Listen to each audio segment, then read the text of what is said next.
From KCBS Radio, I'm Sydney Fishman in for Matt Pittman, and this is Bay Current for Tuesday, March 8th.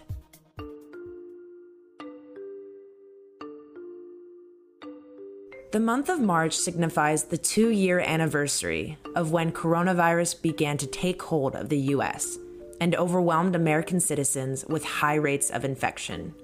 But this month also represents other things, like racial trauma. And for Asian American and Pacific Islander communities, March reminds us of AAPI violence that has steadily increased since the start of the pandemic. This month also gives us a moment to remember the Atlanta spa shootings of 2021, which took the lives of 8 people, 6 of those who were Asian American women. The group, Stop AAPI Hate, is an advocacy coalition and has been educating people on these hate crimes and have called on the government and community members to help Asian American citizens stay safe from street violence. This coalition, a project formed by Chinese for Affirmative Action, the Asian Pacific Policy and Planning Council, and San Francisco State Asian American Studies Department, has asked legislators in California to pass new laws that would keep Asian American communities safe from street violence. I'm Russell Jeung. I'm a professor at San Francisco State University's Asian American Studies Department and co-founder of Stop AAPI Hate. Jeung, who lives in San Francisco and is one of the co-founders of the Stop AAPI Hate Coalition, as well as the head of the Asian American Studies Department at SF State, has been working to track coronavirus-related discrimination and to bring community resources to the Bay Area. The coalition is working with California lawmakers to pass Bill AB 2549, which aims to prevent street harassment and violence. This bill would allow lawmakers to characterize street harassment as a public health issue, where it would be addressed by the State Department of Public Health and allow increased research on how to prevent street harassment. In March, Stop AAPI Hate will celebrate its 2-year anniversary. We've been able to document the pervasive racism against AAPIs, and sadly, the racism has persisted over the 2 years. The trends have been consistent of how people are racially profiling us, how vulnerable groups such as women are more targeted. And so we now have about 11,000 incidents, and we know that's just the tip of the iceberg of what's happened. But as the pandemic continues, it seems that the violence has continued as well. The mental health problems have increased, specifically, PTSD and sorts of trauma based on just the fear of being attacked. And I'm curious, what ways have you seen this manifest, and what examples have you seen of just mental health issues? Because of the surge of racism against AAPIs, I see our community experiencing collective racial trauma. Again, 1 out of 5 Asian Americans and Pacific Islanders have experienced racism in the past 2 years. That's over 5 million people. And of those, 1 out of 5 now display racial trauma. We conducted a study, and our respondents showed 3 or more long-term symptoms of trauma. Issues like anxiety, depression, anger, avoidance of places, hypervigilance.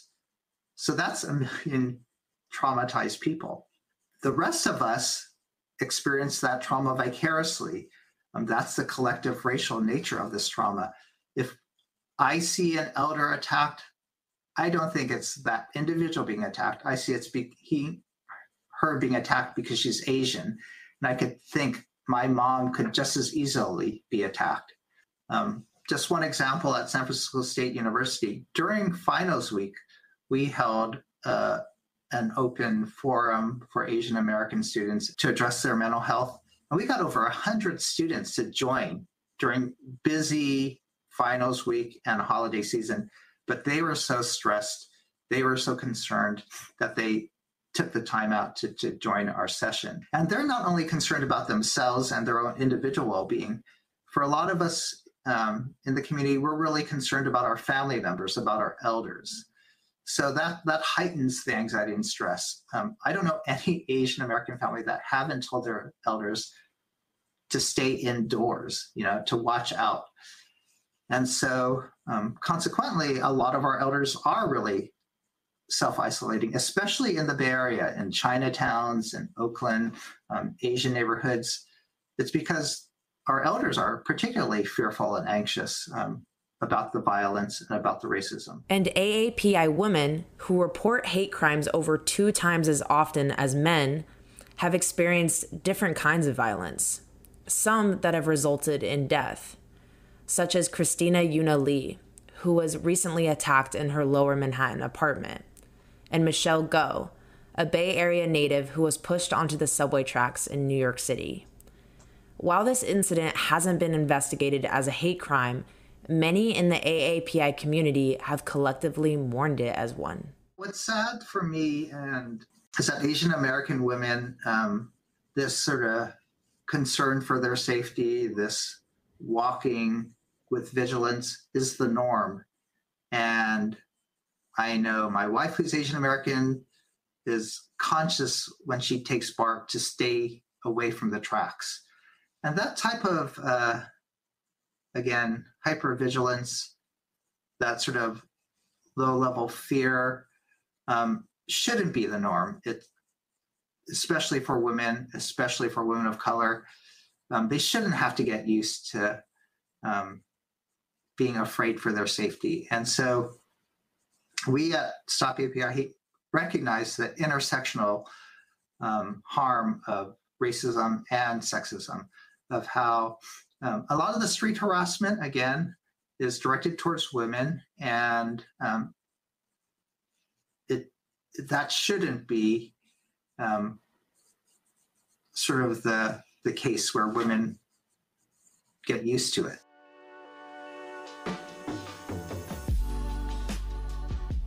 Jeung has felt racial trauma from many generations in his family. Crimes against his community have gone back to his great-grandparents, who were pushed out of their homes when they first settled here in Monterey.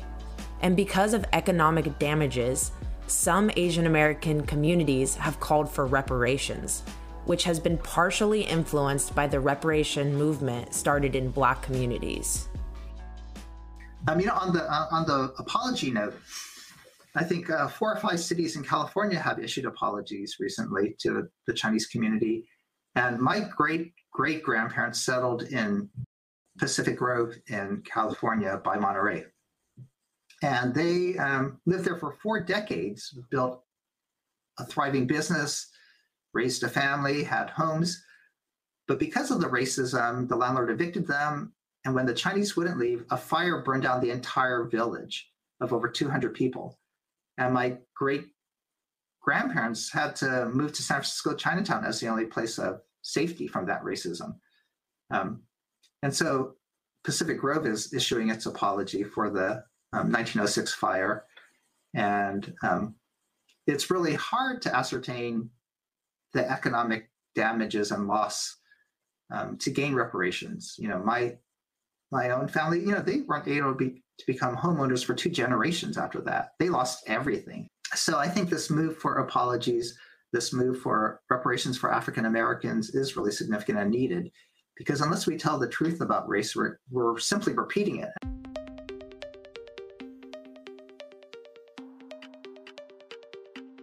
In the East Bay, where the Oakland Chamber of Commerce has worked with Oakland's Chinatown to help Asian Americans stay safe from harassment, Carl Chan, the president of the group, was attacked when he was on his way to visit another victim of crime in downtown Oakland. Interesting enough, for the day, I still recall, I think that was April 29th. And I was actually on my way to helping another victim of crime. But little that I know, when I was just walking down the street and making my turn from Broadway to 8th Street, and then someone, ambushed from behind and knocked me down on the ground. And during that time, I was thinking about survival. So the first thing I did, I told myself I better get up right away, because I have seen many people get attacked. If you're still down on the ground, that would be something very dangerous. So I got up, but when I look up and I didn't really see any cameras in the area, and my attacker just starting to walk. So I decided, I was able to take out my phone and I took some pictures. And I did call the police. They came, took my report, and using my pictures. And I would say for some feeling, inside me, I say, what? I think this guy may want to come back again, because I was told story after story that many people attacking others would try to come back to the scene at some point. And sure enough, I think close to almost an hour or within an hour, I saw him across the street. So we were able to identify him, and he was apprehended. But I guess, the feeling was kind of strange, because I've always been helping others. Little did I know that I would becoming a victim. The bad thing is I got hurt, and it was tough. But the good thing is I could understand much better what the victims of crime and their families are going through. And I think that is the only plus I will have to say. And the other plus that I will have to add on, it would be this. I have found that many victims of crime, they are extremely afraid to speak out, very afraid to speak out. So with my own incident, I was able to advocate and encouraging other victims of crimes and also their families to step out and say, we cannot just be silent, and we have to report the crimes, and we have to go through the justice system. It may not always be what you want, but if you don't do anything, there might be no consequences for people hurting others.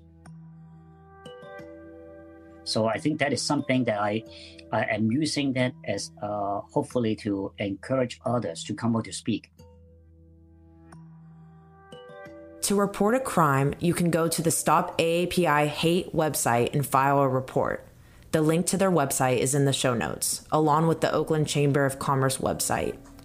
California lawmakers have introduced Bill AB 2549 to the state legislature in February, but they are still reviewing the proposed bill. New episodes of the Bay Current podcast are out every day, and we'd love to be a part of your daily routine.